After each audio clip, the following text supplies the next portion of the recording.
नमस्कार मित्रों, मैं महिपाल सिंह पर्यावरण सुरक्षा संघ से प्रकृति का सेवक आपका मित्र। आज मैं आपके सामने प्रस्तुत हूँ अपनी एक प्रेम कथा लेके।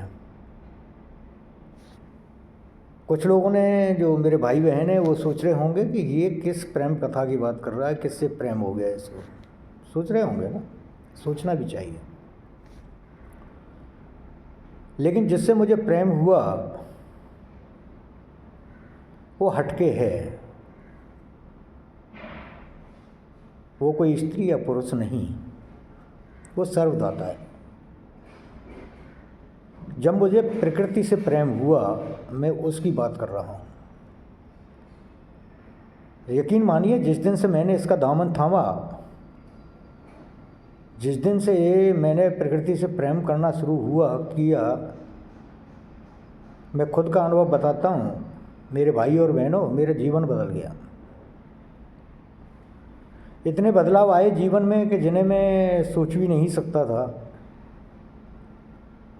जब मेरा कोई नहीं था, हर इंसान मुझसे घृणा करता था, हर इंसान मुझसे जो है मतलब शक की नज़रों से मुझे देखता था। स्थिति बहुत भयानक थी। ना अपनों का साथ छोड़ सकता था, ना ही गैरों का दामन पकड़ सकता था। ऐसी कंडीशन मेरे साथ थी। ना कोई अपना था, ना कोई गैर था। हर इंसान शक की नज़रों से देख रहा था, कोई साथ देने को तैयार नहीं था। उस स्थिति में, जो हर किसी इंसान के सामने आ सकती है, शायद आपके सामने भी आई हो, तो उस स्थिति में मैंने जो है प्रकृति का दामन थामा। मैंने ये संस्था पर्यावरण सुरक्षा संघ उसी पीरियड में जो है इसकी स्थापना की, और इसकी स्थापना करने के बाद में मैं इसमें अपना कुछ समय जो है देने लगा। जब मैंने इसके लिए थोड़ा सा समय निकाला, सोचा, और सोचने के साथ साथ इसके लिए काम करना शुरू किया, तो नतीजा ये आया सामने कि अपने भी मेरी तरफ दोबारा से मुड़ने लगे। पहली बात। दूसरी बात कि जितना भी मुझे टेंशन होता था, वो सारा टेंशन मेरा दूर होता रहा, और प्रकृति ने मेरे को निरोग बना दिया। किसी प्रकार का कोई कष्ट मतलब शारीरिक कष्ट मेरे जीवन में नहीं रहा। पहली बात कहते हैं ना कि पहला सुख निरोगी काया, तो प्रकृति ने वही मेरे साथ किया। सबसे पहले मेरे को निरोग बनाया। निरोगी शरीर की जब मेरी स्थापना हो गई, जब किसी प्रकार का रोग मेरे शरीर में नहीं रहा, तो इससे बेटर हो क्या सकता था। उससे मेरे को प्रकृति से और भी ज़्यादा लगाव हुआ। और हकीकत बात था, मेरी और प्रकृति की एक प्रेम कथा ऐसी है कि जैसे मैं बयान नहीं कर सकता। कि जिस दिन से मैं प्रकृति की गोद में बैठा हूँ ना, जिस दिन से मैंने प्रकृति से प्रेम करना शुरू किया है ना, जिस सुख का अनुभव मैं करता हूँ प्रकृति की गोद में बैठ के, वो एक माँ की गोद की तरह है। जैसे माँ दुलारती है ना बच्चे को, उसी तरीके से प्रकृति मुझे दुलारती है। जब भी मैं परेशान, थोड़ी सी भी मेरे को जो है कोई किसी प्रकार की दिक्कत होती है, असमंजस की स्थिति होती है, सबसे पहले तो होती नहीं है जिस दिन से मैंने इससे प्रेम करना शुरू किया है। लेकिन अगर जो होती भी है तो मैं निकल जाता हूँ और जाके कहीं एकांत में बैठ जाता हूँ, किसी पेड़ की छाँव में, और जो मुझे सुकून मिलता है वो मेरे सारे टेंशन को दूर कर देता है, सारे तनाव को दूर कर देता है। ऐसी है मेरी प्रेम कथा। विशेष प्रेम करती है प्रकृति मेरे पे। इसका आशीर्वाद मेरे पे अटूट जो है विश्वास मेरा है इस पे, और इसका जो है बेहद ही आशीर्वाद मेरे को मिला है। हकीकत बात तो प्रकृति से प्रेम करके देखिए तो सही, वो शांति और सुकून मिलेगा जिसकी आपने कल्पना भी नहीं की होगी। जिसकी कल्पना आपने नहीं की होगी, वो सुकून और शांति मिलती है प्रकृति से प्रेम करके। जिस शांति की खोज में दुनिया घूमती है, ऐसे अच्छे अच्छे ऋषि मुनि जो है तपस्या करते हैं जिस आनंद की खोज के लिए। वो आनंद मिलता है प्रकृति की गोद में बैठने से, प्रकृति से प्रेम करने से। पर थोड़ा सा वक्त निकालिए और सोचिए, थोड़ा सा वक्त निकाल के प्रकृति के बारे में सोचना शुरू कीजिए, आनंद ही आनंद होगा। उस परमानंद की प्राप्ति होगी जो लोग तपस्याएं करके हासिल नहीं कर सके, जो लोग पैसा खर्च करके हासिल नहीं कर सके। वो शांति और सुकून जो है प्रकृति की गोद में बैठ के मिल जाता है। वह बैठी निस्वार्थ भाव से केवल प्रकृति के बारे में सोचिए कि अब से कुछ दिन पहले एनवायरमेंट पर्यावरण की क्या स्थिति थी और आज क्या है। एक हल्का सा दर्द होगा, लेकिन वो प्रेम की अनुभूति है। जिस तरीके से किसी अपने के साथ में आप सोचते हो, जब उसे तकलीफ़ होती है और उसकी बीमारी या उसके कष्ट के बारे में जो आप कल्पना करते हो, तो वो प्रेम के वशीभूति तो करते हो। वही आनंद की अनुभूति होती है जब सोचोगे कि आपसे 10 साल पहले या 15 साल पहले पर्यावरण कैसा था, ये प्रकृति हमारी कैसी थी और आज स्थिति क्या है, तो हल्का सा आपको दर्द होगा। और यही प्रेम झलकाता है, यहीं से प्रेम आपको उत्पन्न होगा और फिर इसके बारे में कुछ सोचना शुरू करोगे। और जिस समय इसके बारे में सोचना शुरू कर दोगे ना आप, यकीन मानिए पहला जो काम होगा वो ये होगा कि आपका तनाव कम होगा।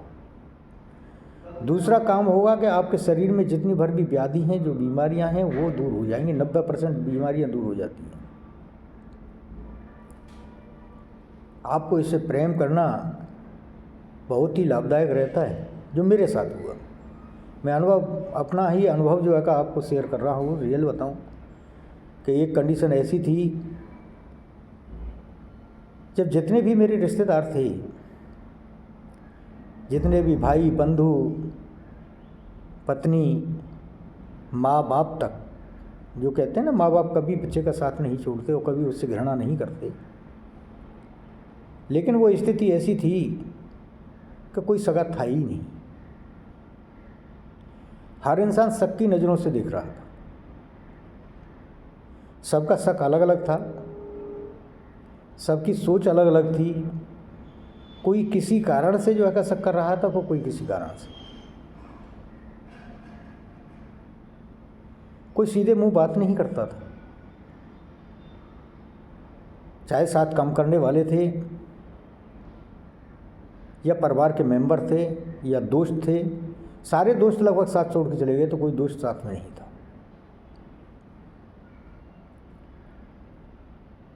मैं अकेला सा रह गया, तो करूं क्या, असमंजस की स्थिति थी। और कई बार ये सोचने लगा था, यार इस जीवन से मौत वाली, ये जो जीवन है, जो ज़िंदगी है जो अब तू जी रहा है, उससे मौत वाली, ये सोचने को विवश था। हर इंसान के सामने ऐसी स्थिति आ जाती है जब धर्म संकट में फंस जाता है कि करूं तो करूं क्या।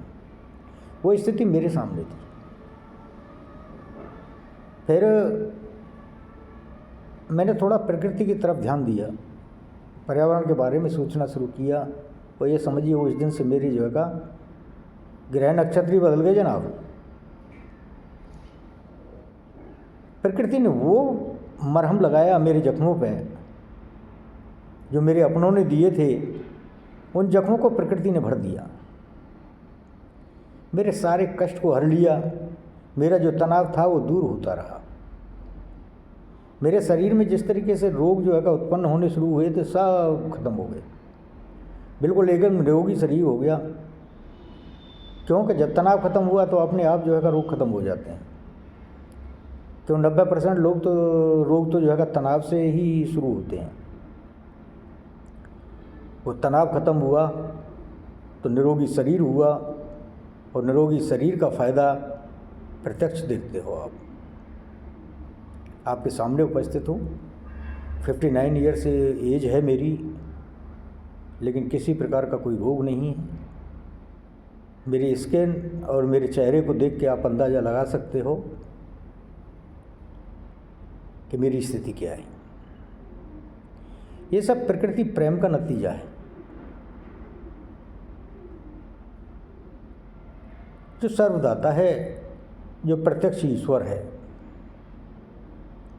उसने प्रमाणित कर दिया कि हाँ, प्रकृति ही सब कुछ है और इससे प्रेम करने का नतीजा मेरे सामने है। मैंने तो खुद जो है का महसूस कर रहा हूँ। मैं दूसरे की नहीं, किसी कही हुई बात नहीं कहता, मैं वही कह रहा हूँ जो मेरी और प्रकृति की प्रेम कथा है। उसी आनंद को अनुभव करके मैं आपके सामने हूँ और आपसे सामने ये जो चर्चा कर रहा हूँ केवल उसी अपने अनुभव के आधार पर। किसी की बताई हुई बातें या किसी कहीं से पढ़ी हुई बातें नहीं है। ये मेरा अनुभव है, जो मैंने जिया है, जो मैंने पाया है और जो मैंने खोया है। मैं आपको यकीन दिलाता हूँ कि उस समय जब मेरे अपने मुझसे घृणा कर रहे थे, प्रत्यक्ष नहीं थे, लेकिन मनोदशा समझ देख के मैं समझ सकता था, क्योंकि उनकी भी स्थिति ऐसी थी कि वो खुल के कह ही नहीं सकते थे। मेरे से जो शक था उन्हें वो खुल के नहीं बता सकते थे। और जो साथ काम करने वाले थे, सीधी सी बात है, जब आदमी टेंशन में रहता है तो उसकी मनोदशा बदल जाती है। तो साथ काम करने वाले भी जो है का, वो कहते हैं ना कि जब बुरा वक्त आता है तो सबसे पहले जो जुएँ होती हैं ना, कि जुएँ सबसे नज़दीक होती हैं, आपके कपड़ों में होती हैं या आपके सर में होती हैं, इससे ज़्यादा नज़दीक तो कोई होगा नहीं। तो सबसे पहले वो साथ छोड़ के जाती हैं जब आदमी की बुरी दशा होती है। तो मतलब जब कमज़ोर होता है आदमी और बीमारियां लगती हैं तो सबसे पहले जो है का ये चीज़ें जो है का साथ छोड़ के जाती हैं। वही दशा थी मेरी कि जो मेरे नज़दीक थे सब पल्ला झाड़ चुके थे, सब जो है काट गए थे अलग। और हकीकत बात बताऊँ, मेरी दशा ये थी कि मुझे लगता था कि जब अपना कोई है ही नहीं तो जिएगा किसके लिए। जब सब लोग मुझे नकार ही चुके हैं, सब लोग घृणा कर ही चुके हैं मुझसे, लेकिन तू किसके जिएगा। इस जीवन से तो मौत भली। न समाज में इज्जत रही, न परिवार से प्रेम रहा, न अपना कोई सगा रहा। हर आदमी सबकी नज़रों से देख रहा है। जबकि मैं यकीन बताऊं आपको कि मैं सबसे प्रेम करता हूं, पहले भी करता था। मैंने किसी को दुश्मन तो माना ही नहीं, ना किसी को गैर मानता हूं। ये मेरे अंदर एक मतलब शुरू से जो है का, ये अच्छी बात कह लो या बुरी कह दो, कि 59 साल की उम्र में कोई दुश्मन नहीं है। ना पहले था ना आज है, लेकिन लोगों ने मुझे नकार दिया था। मेरे चरित्र पे भी उंगली उठी, मेरा जो रिश्ते थे उन पे भी उंगलियां उठी।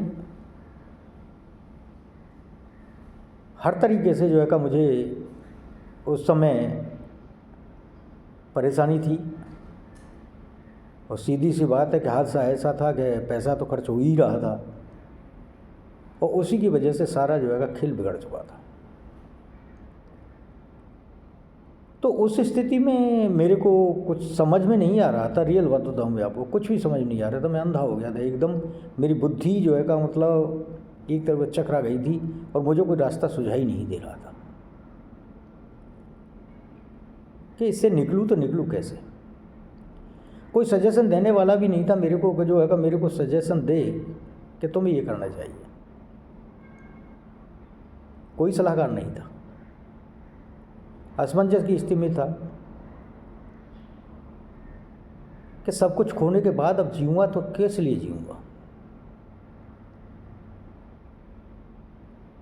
तब हकीकत बात बताऊँ, मेरे को जो है का ये प्रकृति से प्रेम जब हुआ ना, जब मैं प्रकृति की तरफ मुड़ा अचानक ही, कि कोई ना कोई तो रास्ता होता ही है। जब ये मेरे अहोभाग्य थे या मेरा लक था, कुछ भी कह लिए, या पूर्व जन्म का या इस जन्म का कोई जो है पुण्य कर्म था, जिसकी वजह से मैं इधर जो है आकर्षित हुआ प्रकृति की तरफ, और प्रकृति की तरफ से जिस दिन से सोचना शुरू किया, ये समझिए सब कुछ बदल गया। आज स्थिति ऐसी है कि समाज में एक इज्जत है, लोग इज्जत से देखते हैं, इज्जत करते हैं। अपने भी जो दूर चले गए थे वो भी सब अब प्रेम की भाषा बोलते हैं। कुछ जख्म हैं अब भी जो नहीं भरे, लेकिन अब वो जख्म दर्द नहीं करते हैं, क्योंकि प्रकृति के प्रेम ने सब पर मरहम लगा दिया, ऐसा मरहम कि हर जख्म ने दर्द करना बंद कर दिया। ऐसा है प्रकृति का प्रेम, जो मैंने जिया, जो मैंने पाया इस प्रकृति से प्रेम करके, इसका लाभ आप भी उठाइए। प्रकृति से प्रेम करके तो देखिए,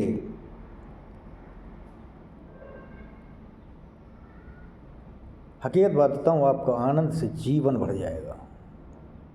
वो सुकून और शांति मिलेगी जिसकी आप कल्पना भी नहीं कर सकती होगी आपने कि ऐसा भी हो सकता है क्या। रियल बता रहा हूँ आपको, हकीकत है जो बयान किया है मैंने। तो मेरे प्रिय दोस्तों, अगर जो हमारी बातें अच्छी लगती हैं आपको तो चैनल को सब्सक्राइब करें। जय हिंद, जय प्रकृति।